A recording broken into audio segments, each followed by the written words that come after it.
여러분 안녕하십니까. 박경기 아산시장의 최대 공약인 아산 국제항 개발을 놓고 논란이 커지고 있습니다. 갯벌을 메워 항구로 개발하겠다는 계획인데 정부는 강하게 반대하며 해양 관광으로 바꾸면 지원하겠다는 입장입니다. 그럼에도 아산시가 수억 원을 들여 2년 전에 이어 또다시 항구 개발을 위한 연구 용역을 발주했는데 원하는 결과가 나오지 않을 경우 혈세 낭비 지적을 피하기 어려워 보입니다. 김세범 기자입니다. 해양수산부는 지난 2020년 4차 기본 항만 계획에 아산 국제항 개발을 제외한 바 있고 지금도 절대 불가라는 입장입니다. 갯벌을 깊이 준설해 바다 안쪽에 항구를 건설하는 내항 형태라 7조 원의 예산에 비해 효율성이 떨어진다고 본 겁니다. 무엇보다 바로 옆에 당진 평택항이 있어 항구 기능이 중복되고 갯벌을 메운다는 게 환경 파괴와 해양 생태적으로 부담이 된다는 논리입니다. 차라리 그 돈이면 바깥에 평택 당진항에 짓는 게 더 효과가 있지 않을까. 시장님께서 전담 부서까지 만들어서 하신다고 하시는데 저희는 그때랑 그 모든 내용들이 아무것도 변한 게 없다고 판단이 되거든요. 2년 전 전임 시장도 용역을 발주하며 개발 방안을 모색했지만 결국 항구보다 해양 관광 산업을 대안으로 내놓았고 정부도 지원을 약속했습니다. 하지만 아산만 갯벌을 매립해 개발하겠다는 박경기 시장의 입장은 더 확고합니다. 정부를 설득하겠다며 3억 5천만 원의 예산을 책정해 연구 용역을 발주하고 내년까지 이론적 근거를 만들어 2025년 해양수산부의 항만 기본계획 일부 수정 절차 때 다시 올려보겠다는 겁니다. 아산에도 항 개념의 어떤 시설을 개발할 수 있는 예정구역으로 좀 담아달라. 이런 거를 준비하기를 하니까 논리를 좀 만들어야 되는 상황이라서 그거를 만들기 위한 용역이라고 보시면 됩니다. 그런데 용역 발주에 국책기관 등 권위 있는 연구기관들은 이해충돌 등을 이유로 참여를 거부해 결국 민간 연구소 위주로 공모가 진행돼 공신력 확보도 숙제입니다. 여기에 2020년에 이어 또다시 같은 사안에 용역이 발주되면서 이번에도 어렵다는 연구 결과가 나오면 수억 원의 예산과 행정력이 낭비되는 게 아니냐는 논란이 불거집니다. 연구가 180도 바뀌려면 기존에 했던 연구에 대단한 오류를 발견했거나 결정적인 데이터가 추가로 확보됐거나 그런 경우에는 다른 결과가 나올 수는 있지만 그게 아니라면 바로 바뀔 수는 없죠. 아산시가 정부와 시의회, 시민단체의 반대를 무릅쓰고 추진하는 아산항 개발이 자칫 시장의 공약이란 이유로 일방통행되는 것은 아닌지 신중하게 살펴봐야 한다는 지적입니다. TJB 김세범입니다. 최근 정순신 변호사 아들의 학교폭력 사건의 경우 행정소송을 제기해 강제 전학 조치를 피했다는 논란이 있었는데요. 충청권 학교 현장에서도 학교폭력 사건과 관련한 행정소송이 최근 3년간 46건이나 발생했습니다. 원고 측이 이길 가능성은 극히 낮지만 전학 등 징계 조치를 최대한 늦추기 위해 소송을 벌이는 건데 교육청에선 마땅한 대책이 없어 바라볼 수밖에 없다는 문제점을 안고 있습니다. 서울방송센터 이선학 기자입니다. 정순신 변호사 아들 사건은 피해 학생이 학교 폭력을 신고했고 학교가 전학 처분을 내렸지만 정 변호사 측이 행정소송을 제기하면서 전학 조치가 이루어지지 않았습니다. 최근 3년간 학교 폭력과 관련해 행정소송을 제기한 건수는 전국적으로 325건에 달합니다. 같은 기간 대전에선 10건, 충남이 22건, 세종도 14건이 발생했습니다. 문제는 행정소송을 제기한 원고의 승소율이 크게 낮다는 겁니다.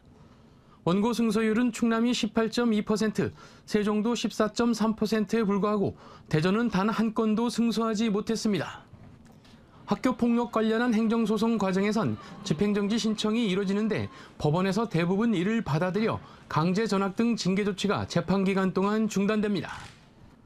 학교폭력 징계에 불복한 집행정지 신청의 법원 인용률은 세종이 100%, 대전은 94.6%에 달하고 충남도 64.4%로 전국 평균 57.9%에 비해 크게 높습니다. 학교폭력 징계를 늦추거나 피하기 위한 꼼수로 행정소송을 제기한다는 의혹이 제기될 수밖에 없고 피해 학생이 2차 피해를 당할 우려가 높아지고 있습니다. 피해자가 2차, 3차 가해가 일어날 수 있고요. 사실은 가장 중요한 건 예방과 그리고 학교 내에서 합리적으로 좀 조율하고 조정할 수 있는 기능들이 상실된다는 것. 그것이 가장 우려되는 시점입니다. 하지만 지역교육청 차원에서는 마땅한 대응 방안이 없는 것이 현실입니다. 모든 학교폭력 사건은 학교폭력대책심의위원회에서 처리하는데 법조계나 의료계, 학계, 학부모 등 외부 인사들로 구성되다 보니 직접적인 개입이 어렵기 때문입니다. 학교폭력이 발생하지 않도록 예방조치를 강화하는 것이 그나마 최선의 대책입니다. 학교 폭력이 일어나지 않도록 예방 교육을 철저히 하고 있고요. 불미스러운 일이 더 이상 발생하지 않도록 학교장 연수나 담당자 연수를 통해서 적극적으로 홍보를 하고 강화시키도록 하겠습니다. 학교 폭력과 관련한 행정소송 논란이 일파만파로 확산되는 상황에서 피해자 보호를 위해 교육부와 정치권이 관련 제도 개선에 나서야 한다는 지적입니다. TJB 이선학입니다. 정부의 일제 강제징용 배상 방식을 지지하며 SNS에 기꺼이 친일파가 되겠다고 밝혔던 김영한 충북지사가 다음 주 1일 명예 충남지사를 맡기로 한 것을 놓고 충남도 내에서 반발이 나오고 있습니다. 김영한 충북지사는 오는 16일 충북도청에서, 김태흠 충남지사는 충북도청에서 교환 근무를 할 예정입니다. 충남도 공무원 노조는 친일파가 되겠다는 사람이 충남 1일 도지사가 되어선 안 된다며 계획이 철회되지 않으면 다음 주 초 규탄 성명과 함께 직원 대상 특강 무산 등에 나서겠다고 밝혔습니다. 어제 오후 4시 20분쯤 서산시 대산읍의 황금산 코끼리바위 부근에서 70대 등산객 A씨가 암벽을 오르다 떨어져 병원으로 이송됐지만 끝내 숨졌습니다. A씨가 보이지 않는다는 일행들의 신고를 받고 출동한 해경과 소방당국은 해안가 바위 쪽에서 쓰러진 채 누워있던 A씨를 발견했습니다. 경찰과 소방당국은 해당 지역이 가파르고 평소 낙석 위험도 있는 곳이라며 주의를 당부했습니다.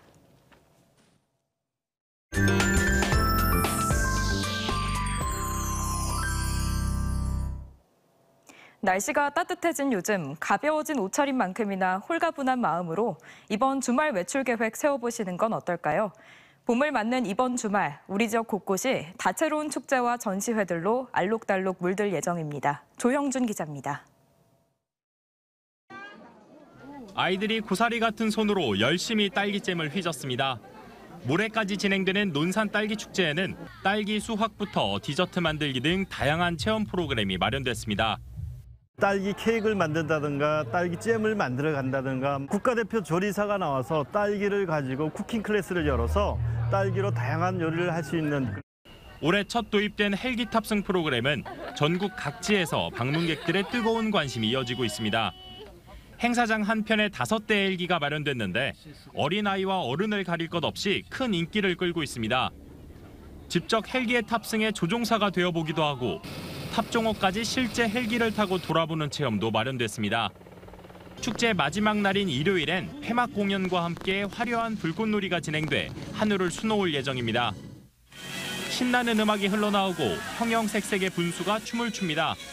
지난해 40만 명이 넘게 찾으며 대전의 새로운 관광 명소로 떠오른 엑스포 과학공원 음악 분수쇼가 새 단장을 마치고 내일부터 다시 시작됩니다. 남녀노소 즐길 수 있는 다양한 음악들이 새로 선곡됐으며 지난해보다 20일 빠르게 운영을 시작합니다. 많은 사랑 주셔서 빨리 개장을 하게 되었고 특히 올해는 고보 조명과 레이저를 추가로 설치해서 좀 더 업그레이드된 모습으로 시민 여러분께 찾아뵐 예정입니다. 거친 들판과 어두운 숲의 계절이 지나가고 언덕이 푸르른 녹음으로 가득 찼습니다. 봄을 맞아 대전 시립미술관이 마련한 기획전입니다. 1년의 작품들을 보며 가을과 겨울을 지나 마침내 맞이한 봄의 생동감을 느낄 수 있습니다. 봄을 맞이해서 여러 가지 풍경들을 담고 있는 전시를 가족과 연인들과 함께 오셔서 편안한 주말 되시면 좋겠습니다. 풍경을 통해 계절의 흐름을 표현한 11명 작가들의 회화, 사진 작품들은 다음 달 16일까지 만나볼 수 있습니다. TJB 조형준입니다. 평년보다 10도 이상 높은 따뜻한 날씨가 이어지며 3월 상순 기준 기상 관측 이래 두 번째로 더운 날로 기록됐습니다. 오늘 낮 대전의 최고 기온은 평년보다 13.8도 높은 24.2도로 2013년 26.1도에 이어 역대 두 번째를 기록했고 천안과 논산, 금산 등 대부분 지역이 23도가 넘어 관측 이래 2위를 달성했습니다. 포근한 날씨는 내일까지 이어지다가 모레 오전 충남권 전 지역에 5에서 20mm가량의 비가 내리며 기온도 10도 안팎으로 떨어지겠습니다. 한편 대전과 세종 지역에 이틀 만에 건조주의보가 다시 내려지는 등 건조한 날씨도 이어져 화재 예방에 각별한 주의가 필요합니다. 대전시는 자동차를 적게 몰면 최대 10만 원의 인센티브를 주는 자동차 탄소 중립 포인트제에 참여할 시민 4,399명을 선착순 모집합니다. 대전시에 등록된 12인승 이하 비사업용 승용 승합차를 대상으로 오는 13일부터 24일까지 탄소 중립 포인트제 누리집에서 신청하면 됩니다. 8년 만에 1부 리그에 복귀한 뒤 돌풍을 일으키며 리그 4위에 오른 대전 하나시티즌이 내일 오후 2시 포항 스틸러스를 홈으로 불러 경기를 갖습니다. 포항은 현재 개막 2연승으로 리그 선두를 달리고 있는 강팀이지만 대전 또한 최근 7차례 홈 경기 무패로 홈에서 누구보다 강한 만큼 충분히 승리할 수 있다는 평가입니다. 대전 소방본부 제17대 본부장으로 강대훈 소방청 대응 총괄과장이 취임합니다.